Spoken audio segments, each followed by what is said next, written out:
উদ্বোধনের মাত্র এক মাস হয়েছে এই যে তরুণ উদ্যোক্তা শহীদের আল মদিনা সুইটস অ্যান্ড বেকারি।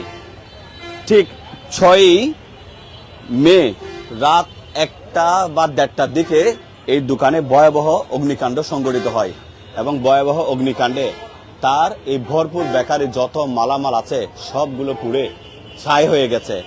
এখানে ফ্রিজ ছিল, ফ্রিজগুলো পুড়ে নষ্ট হয়ে গেছে। বলতে গেলে লোন নিয়ে তার এই ব্যবসা পরিচালনার যে মূলধনটুকু ছিল, যে জিনিসপত্রগুলো ছিল 6-7 লাখ টাকা বা তারও অধিক একেবারে পুরো ছাই হয়ে গেছে। এই যেন শহীদের জন্য আকাশ ভেঙে পড়া কাঁধের উপর। মাত্র এক মাস হয়েছে, বেশ ভালোই জমছিল। চট্টগ্রামের হাটহাজারী বাস স্ট্যান্ড 0 পয়েন্টের সাথে রয়েছে ইদ্রিস আলী টাওয়ার, সেটার সামনেই এই শহীদের আল মদিনা সুইটস অ্যান্ড বেকারি। এটা আজ থেকে ঠিক এক মাস আগে অর্থাৎ 6 এপ্রিল এটা তিনি যাত্রা করেন, এটা শুরু করেন এবং বেশ ভালোই জমছিল। ঠিক প্রতিদিনকার মতো ব্যবসাটা মধ্যরাতে বন্ধ করে বাড়ি যায়, আর এদিকে রাত 1:30টার দিকে সেই দোকানটা একেবারে পুড়ে ছাই হয়ে গেছে। আসলে শহীদ ঠিক বুঝে উঠতে পারছে না কি বৈদ্যুতিক শর্ট সার্কিট নাকি অন্য কোনো কিছু। আপনারা যেমনটা দেখতে পাচ্ছেন, আসলে একজন তরুণ উদ্যোক্তার স্বপ্ন মানে চোখের সামনেই যেন পুড়ে গেল। শহীদ, কি হয়েছে একটু বলেন তো দেখি। রাত 1:10 বা 1টার দিকে আমি বন্ধ করে হিসাব নিকাশ করে যখন বাসার দিকে রওনা হয় খাবারের টেবিলে, তখন শুনতে পাই যে ভিতরে আগুন ধরছে হালকা। তাড়াতাড়ি আসার জন্য 5 মিনিটের মধ্যে পৌঁছালেও কোনো কাজ হয় না, মানে দোকানের সকল জিনিসপত্র পুড়ে ছাই হয়ে যায় ততক্ষণে।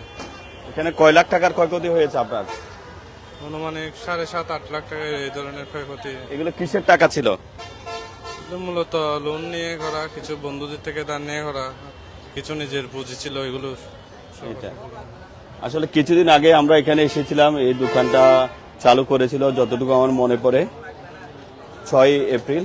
এ দেখেন সবগুলা জিনিস এখানে একেবারে ভরপুর দোকান ছিল, নতুন ডেকোরেশন করে একটা নতুন দোকানটাই ছিল। এখানে এখনো খাদ্যপণ্যগুলো ছড়িয়ে ছিটিয়ে আছে, আরো অনেকগুলো পণ্য নিয়ে যাওয়া হয়েছে। এই যে দেখেন ফ্রিজগুলা দেখেন, মানে সবগুলা আসলে পুড়ে ছাই হয়ে গেছে। অগ্নিকাণ্ডে যে একজন তরুণ উদ্যোক্তাকে যে নিঃস্ব করা, এটাই হয়তো তার একটা জ্বলন্ত প্রমাণ। তো সবাই সাবধান, সতর্ক থাকবেন। যারা আসলে এখানে তো পুরাতন তো কোনো কিছু লাগানো হয়নি বিদ্যুতের, নাকি সবগুলো নতুনই লাগানো হয়েছিল? সবগুলো নতুনই লাগানো হয়েছে। কিসের থেকে আগুন লেগেছে বলে মনে করছেন? এটা সম্পূর্ণ আমি বুঝে উঠতে পারতেছি না কোন জায়গা থেকে আগুনটা ধরছে। বৈদ্যুতিক শর্ট সার্কিট নাকি ফ্রিজের কোনো সার্কিট থেকে বুঝে উঠতে পারতেছি না আমি। আসলে খুবই দুঃখজনক। তো সবাই সাবধান এবং সতর্ক থাকবেন। আর যারা আরেকটা বিষয় সহিত একটু জানতে চাই, এগুলো কি লোন পরিশোধ করার সেই সামর্থ্য আছে এই মুহূর্তে? এখন হচ্ছে ব্যবসা ঠিকঠাক থাকলে তখন মানে রানিংটা করা ছিল আর কি, মানে যে টার্গেটটা করছিলাম ওইভাবে করে চলা করতে পারতাম, এটা পরিশোধ করতে পারতাম। প্রতি সপ্তাহে কত লোন দিতে হয়? প্রতি সপ্তাহে না, মাসে। মাসে কত, প্রায় কত লোন? 55 থেকে 60 হাজার। 55 থেকে 60। আমি প্রত্যাশা করব যারা লোনের করেন, মানে লোন দিয়েছেন ওনাকে, ওনার উপর কোনো প্রেশার ক্রিয়েট না করে ওনাকে আবারও ঘুরে দাঁড়াতে সুযোগ দেবেন। এ কারণে সুযোগ দেবেন কারণ শহীদ অত্যন্ত পরিশ্রমী। আমাদের উপজেলা চেয়ারম্যান সাবেক মামুল আলম চৌধুরী, ওনার যিনি গাড়ি চালাতেন সরকারি গাড়ি, কবির ভাইয়ের ছেলে, লেখাপড়া শেষ করে এই ব্যবসা পরিচালনা করেছে। তো যারা লোন দিয়েছেন আপনারা অবশ্যই সহযোগিতা করবেন, কারণ আপনারা আবারও সহযোগিতা করলে ইনশাল্লাহ এটা আবার নতুন করে তৈরি হয়ে শহীদ তার ব্যবসাটা পরিচালনা করবে।